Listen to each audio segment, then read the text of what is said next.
la captura de Ismael El Mayo Zambada en Texas. Ni siquiera los más influyentes han logrado evadir a la Sedena, y el Chapito Flaco no fue la excepción. Pero ¿cómo fue posible capturarlo? Quédate con nosotros hasta el final para descubrir todos los detalles. Todo comenzó con una investigación de inteligencia que se extendió por más de 8 meses. Las autoridades habían detectado que el Mayito Flaco, quien mantenía un perfil relativamente discreto dentro del cártel, era un engranaje fundamental en la estructura que mantenía activa la red de tráfico de drogas hacia los Estados Unidos. Sus movimientos eran difíciles de rastrear debido a su constante cambio de ubicación y su rechazo al uso de tecnología que pudiera delatarlo. No obstante, el trabajo conjunto de la Sedena y organismos internacionales, como la DEA, permitió construir un perfil minucioso de sus hábitos y patrones. El operativo comenzó con la localización de una propiedad en la Sierra de Sinaloa, identificada como su posible escondite. Este refugio, rodeado de terreno montañoso y de difícil acceso, era ideal para evitar incursiones. La zona estaba repleta de barrancos, caminos estrechos y una densa vegetación, lo que hacía extremadamente complicado acercarse sin ser detectado. Además, la propiedad contaba con cámaras de vigilancia, sensores de movimiento y un grupo de sicarios bien entrenados que protegían el perímetro. La primera etapa del operativo consistió en infiltrar un pequeño equipo de reconocimiento para confirmar la presencia de El Mayito Flaco en la propiedad. Este grupo, compuesto por elementos altamente capacitados en operaciones especiales, se desplazó sigilosamente utilizando equipos de visión nocturna y drones equipados con cámaras térmicas. Lograron identificar la presencia de varias personas armadas en los alrededores de la casa principal. A pesar de los riesgos, lograron instalar dispositivos de escucha en puntos estratégicos, confirmando así que el líder del cártel estaba presente en el lugar. Con la ubicación confirmada, se inició la planificación de la segunda fase, el asalto. Este tipo de operaciones requiere una coordinación milimétrica entre distintas unidades, desde los equipos tácticos encargados del ataque hasta los helicópteros de apoyo y las tropas terrestres que aseguran las rutas de escape. En este caso, la estrategia fue rodear la propiedad para cortar cualquier posibilidad de huida antes de iniciar el asalto directo. En la madrugada del día del operativo, las tropas se movilizaron utilizando vehículos todoterreno y helicópteros con equipos de visión nocturna. Se posicionaron estratégicamente alrededor de la propiedad y lanzaron un ataque coordinado desde múltiples direcciones. La densa niebla de la mañana brindó cobertura adicional a las Fuerzas Armadas, que avanzaron rápidamente para neutralizar a los guardias y capturar a El Mayito Flaco antes de que pudiera escapar. El enfrentamiento fue breve pero intenso. Aunque los sicarios intentaron resistir con armas automáticas y explosivos, las Fuerzas Armadas, mejor entrenadas y equipadas, lograron someterlos en menos de 20 minutos. En el interior de la casa principal, El Mayito Flaco se había refugiado en una habitación oculta con paredes blindadas y una puerta reforzada, pero las tropas, utilizando herramientas especializadas, consiguieron abrirla. Sin más opciones, el líder del cártel se entregó, rodeado de dinero en efectivo y armamento. Su traslado a una prisión de máxima seguridad fue igualmente complejo. Conscientes del riesgo de emboscadas por parte del cártel, la Sedena organizó un convoy fuertemente armado y un helicóptero de apoyo para escoltarlo. La noticia de su captura no tardó en difundirse, y las autoridades celebraron el operativo como un golpe significativo contra el narcotráfico. Sin embargo, esta captura, aunque simbólicamente poderosa, no significaba el fin del cártel. Era solo un golpe temporal que requeriría seguimiento constante para evitar que otros líderes llenaran el vacío de poder. Con el paso de los años, el poder y la influencia de El Mayito Flaco dentro del cártel de Sinaloa se consolidaron, pero también lo colocaron en el ojo del huracán. Su ascenso meteórico y su capacidad para operar con relativa discreción no pasaron desapercibidos para las autoridades ni para los otros grupos criminales que competían por el control del lucrativo mercado del narcotráfico.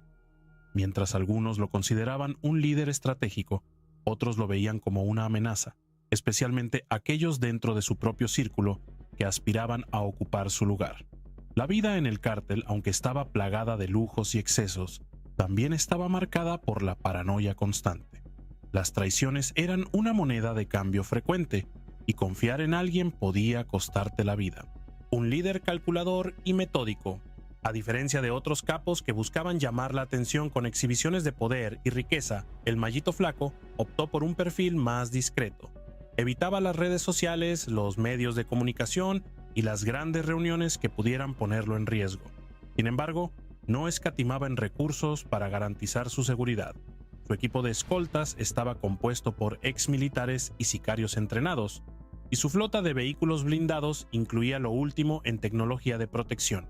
Además, empleaba sistemas de comunicación cifrados para coordinar sus operaciones y mantener un paso adelante frente a sus enemigos y las autoridades.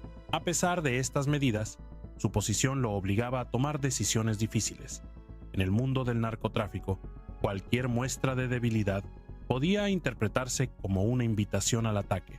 Por eso, el Mallito Flaco se ganó una reputación de ser despiadado cuando se trataba de defender su territorio o enviar un mensaje a sus adversarios. Operativos violentos, desapariciones y ejecuciones selectivas eran parte de su estrategia para mantener el control y consolidar su poder. La red de complicidad. El éxito de El Mallito Flaco no solo se basaba en su astucia y capacidad estratégica, sino también en la red de complicidad que logró tejer a lo largo de los años. Desde funcionarios corruptos hasta empresarios que lavaban dinero para el cártel, su operación dependía de un sistema bien aceitado en el que todos obtenían algún beneficio. Esta red le permitió operar con relativa impunidad durante mucho tiempo, pero también se convirtió en su talón de Aquiles, ya que las filtraciones y delaciones provenientes de su propio entorno comenzaron a acumularse. Fue precisamente una de estas filtraciones lo que puso a las autoridades sobre su pista. Aunque el Mallito Flaco había logrado mantenerse fuera del radar durante varios años, la información proporcionada por un colaborador cercano permitió a las Fuerzas Armadas identificar las propiedades que utilizaba como refugios temporales. Con esta información en mano, las autoridades comenzaron a trazar un plan para capturarlo, sabiendo que un error podría costarles no solo la operación, sino también la vida de muchos de sus hombres. El principio del fin. El operativo que resultó en la captura de El Mallito Flaco fue uno de los más complejos y cuidadosamente planificados en la historia reciente de México. La estrategia no solo se enfocó en su captura, sino también en minimizar los daños colaterales y garantizar que no pudiera escapar.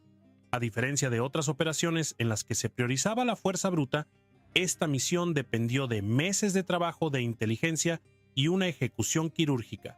La combinación de tecnología avanzada, infiltración y cooperación internacional fue clave para su éxito. La DEA, que ya tenía un interés particular en El Mallito Flaco, debido a su papel en el tráfico de drogas hacia Estados Unidos, compartió información crítica con la Sedena, lo que permitió identificar los patrones de movimiento del capo y las propiedades que utilizaba como escondites.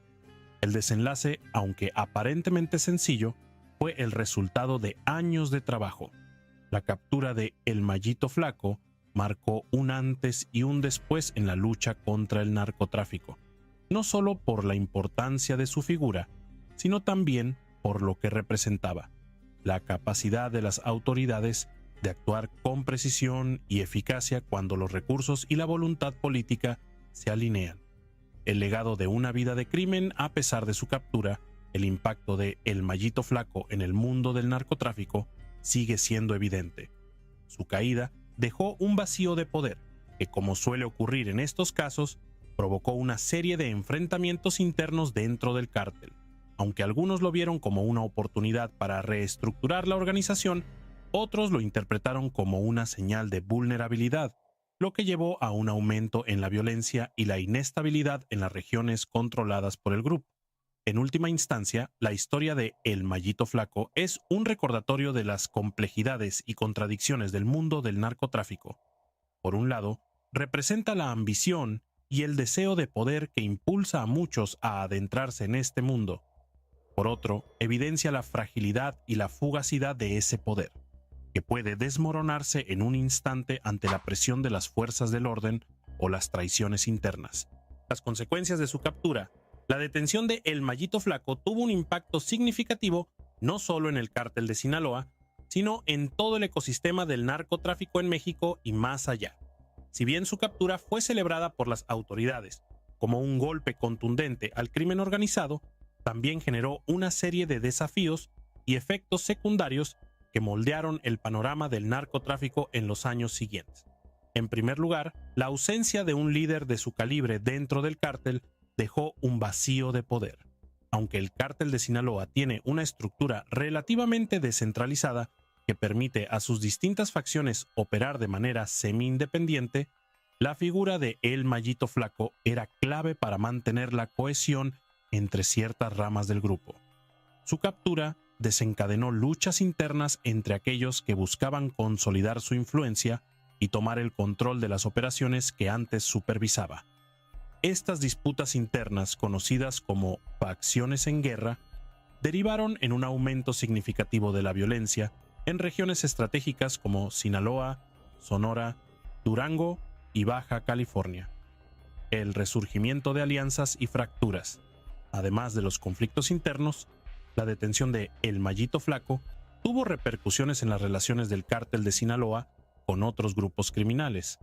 Durante su mandato, El Mallito Flaco se caracterizó por mantener una política de alianzas estratégicas que permitieron al cártel expandir su influencia sin provocar conflictos innecesarios. Sin embargo, con su ausencia, muchos de estos acuerdos comenzaron a desmoronarse.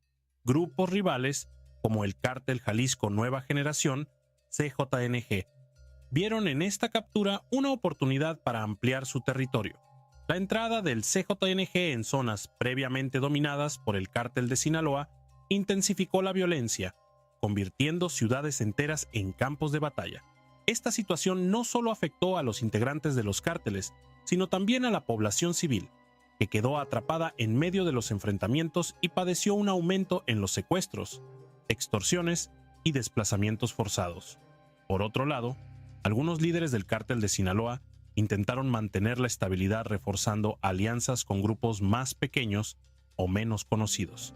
Estas alianzas buscaban preservar rutas de tráfico clave, especialmente aquellas que conectaban a México con Estados Unidos, Europa y Asia.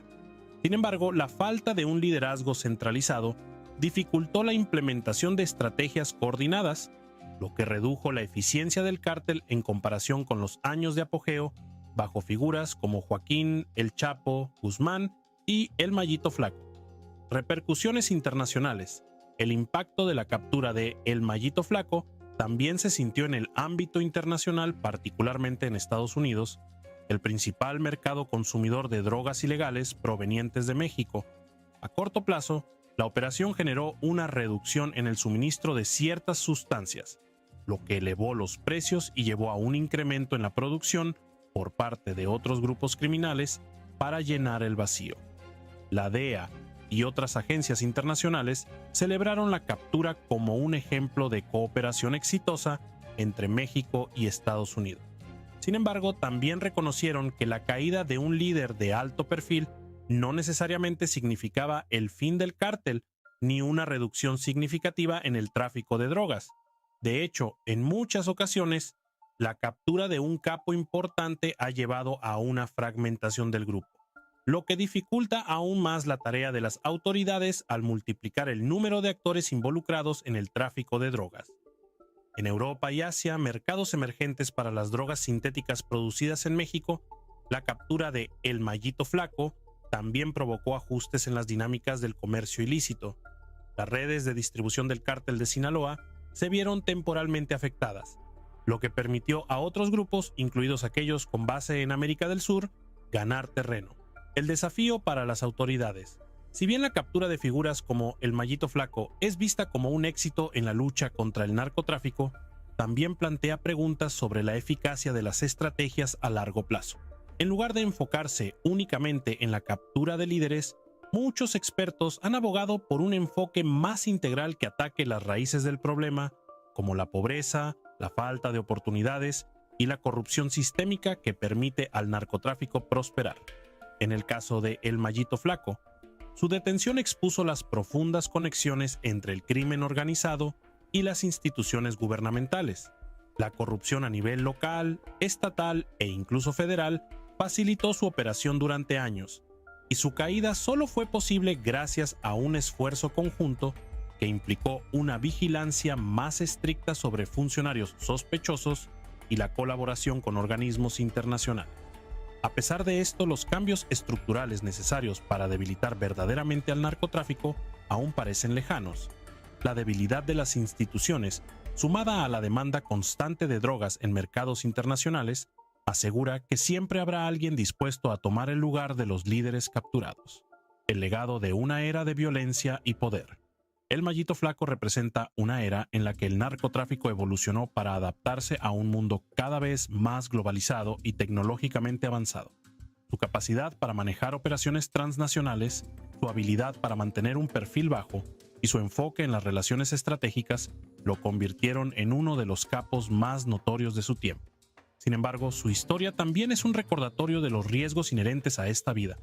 Por más poder y riqueza que alguien acumule en el mundo del narcotráfico, siempre está a un paso de la traición, la violencia o la captura. Para aquellos que aspiran a seguir sus pasos, su destino es una advertencia de que el poder en este mundo es efímero, y el precio a pagar, tarde o temprano, es alto. Uno de los aspectos más devastadores del narcotráfico y sus operaciones es el efecto que tiene en las comunidades donde los cárteles mantienen presencia. En el caso del cártel de Sinaloa, la captura de El Mallito Flaco provocó un reordenamiento interno que impactó directamente a los habitantes de las regiones bajo su control.